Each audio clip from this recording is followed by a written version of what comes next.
Eh bien bonjour à tous les amis, supporters, supportrices parisiens, amoureux du football, bienvenue à vous. Aujourd'hui on se retrouve pour une vidéo spéciale Mercato. Il y a beaucoup de choses en ce moment qui sortent au niveau du Paris Saint-Germain, des rumeurs, des choses qui se précisent, etc. Un peu de tout. Et moi je ne sais pas vous, mais ça m'excite. Bah oui, ça excite les fous. Et puisque je suis un grand fou, bah ça m'excite.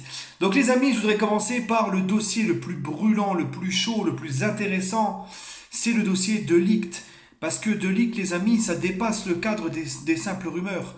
Le dossier de Ligt a accéléré ces dernières heures, notamment ce que nous informe le grand journaliste italien, un des plus informés en Italie, qui se trompe très rarement, Gianluca Di Marzio, qui a confirmé que De Ligt avait un accord avec le PSG et que Raiola était à Paris pour finaliser le deal le plus rapidement possible. Leonardo, lui aussi, étant à Paris depuis hier, selon certains médias. Et donc, Antero Henrique qui était sur le dossier, Leonardo va apparemment finaliser le dossier avec son ami, avec qui il connaît très bien, Mino Raiola, agent de Ligt. Apparemment, donc, De Ligt aurait donc choisi le Paris Saint-Germain.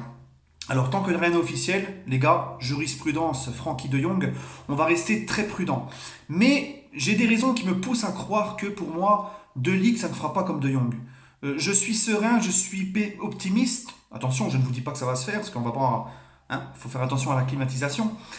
Mais j'ai envie d'y croire vraiment parce que quand je vois De Ligt, par exemple, quand je vois De Jong qui te dit que il aurait pu signer au PSG, mais que c'est le PSG qui a traîné les choses, qui a fait traîner les choses, là, c'est pas le sentiment qu'on voit, c'est pas ce qu'on ressent avec De Ligt. C'est tout à fait le contraire.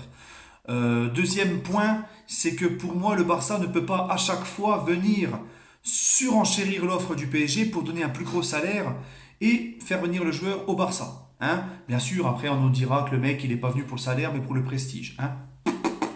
Bref, parce que quand tu vois la masse salariale du Barça, le Barça ne peut pas se permettre à chaque fois de venir donner des salaires mirobolants à ses joueurs pour surenchérir. Et la troisième chose qui me donne confiance dans ce dossier, c'est les amis, c'est que Leonardo, c'est que Raiola est contrairement à De Jong, c'est l'agent du joueur. Et Raiola est un ami très très proche de Leonardo, il fait beaucoup affaire avec Leonardo. C'est les trois raisons qui font que j'ai envie d'y croire. Et en plus de ça, peut-être une quatrième raison, c'est qu'il y a la photo qui tourne sur les réseaux sociaux, la preuve comme quoi Raiola est bien à Paris pour négocier. Après, on va savoir pour qui. Hein. Mais en tout cas, tout se concorde. Bref, les amis, bon, on va attaquer le restant des rumeurs. Sarabia, jeune milieu de terrain, enfin milieu de terrain, non, de 27 ans, de Séville, 21 buts, toutes compétitions confondues cette saison. Selon le Estadio Deportivo, le PSG pourrait lever l'option d'achat de 18 millions d'euros pour Sarabia et lui propose un salaire de 5 millions d'euros par an. Apparemment, c'est un très bon milieu offensif. Moi, personnellement, j'ai jamais trop vu jouer. J'ai vu quelques vidéos. C'est un mec qui a une très très bonne vision de passe. Franchement, pourquoi pas les gars. 18 millions d'euros pour un mec qui a du talent, qui a du potentiel, qui n'est ni trop vieux ni trop jeune. École espagnole, moi ça me plaît beaucoup. Voilà. Ensuite, pour Leonardo. Ah, Leonardo, ça vous intéresse les gars. Leonardo, bah, écoutez les amis, apparemment selon certains médias, il est déjà à Paris et le PSG pourrait officialiser Leonardo et De Ligt en même temps. Plus de doute pour Leonardo. On ne sait pas trop encore précisément quand est-ce que sera la date de son officialisation. Mais en tout cas, les amis, une chose est sûre, c'est qu'il sera bien dans l'organigramme du Paris Saint-Germain très bientôt. Ce sera très bientôt officiel. Ne vous inquiétez pas. Ensuite, on apprend que le PSG, pour Pépé, une des pistes à Nicolas Pépé, une des pistes du PSG, selon The Sun, Pépé se dirigerait vers le Bayern Munich qui a la préférence du joueur. Selon Yahoo, le PSG serait sur Ricardo Pereira, vous savez, l'ancien latéral droit de Nice qui évolue à Leicester City. Le PSG s'intéresse aux joueurs. Pour ma part, les amis, puisque Meunier, il y a un certain flou sur son avenir, on sait que Meunier va certainement quitter le club. Tant mieux, j'ai envie de dire, pour moi, pour ma part. Et franchement, Ricardo Pereira, ça ne serait pas pour me déplaire. J'aime beaucoup ce profil de joueur. Ensoki, les amis, du côté des départs. Ensoki, les deux Olympiques sont intéressés pour Ensoki. Personnellement, c'est un Titi parisien. J'aimerais le voir évoluer dans un autre maillot en France que le PSG. J'aime beaucoup ce petit Titi. Ça me ferait vraiment mal qu'il aille chez les deux Olympiques. Vous savez que moi, bon, je peux pas piffrer l'OM et je peux pas non plus piffrer Lyon. Donc ça me ferait chier de voir Ensoki sous les couleurs d'un de ces deux clubs. Ensuite, les amis, dans le cadre encore des départs, Di Maria a fait une interview pour le journal La Nation en Argentine. Et il a dit que dans tous les cas, il lui restait encore 2 ans de contrat avec le PSG, que C'était pas le moment de lui parler d'un départ. On revient aux arrivées. Oblak, la rumeur Oblak a refait son apparition. Le PSG et Manchester United, selon ESPN, média espagnol, le PSG et Manchester United sont intéressés par le joueur, mais sa clause de 120 millions d'euros refroidirait un petit peu les dirigeants parisiens. Surtout les gars, bon, même si Oblak pour moi c'est carrément le meilleur gardien du monde, quand t'as Navas par exemple, disponible pour 15-20 millions, je préfère avoir un Navas qu'un Oblak. Faut pas oublier que Navas, les mecs, en Ligue des Champions, quand le Real gagne ses 3 Ligues des Champions, Navas il est très décisif. Donc c'est pas non plus le premier guignol du coin, Navas. Donc si on veut parler financièrement pour rester dans le cadre du fair play financier, et que tu veux un bon gardien, Navas c'est amplement une piste suffisante.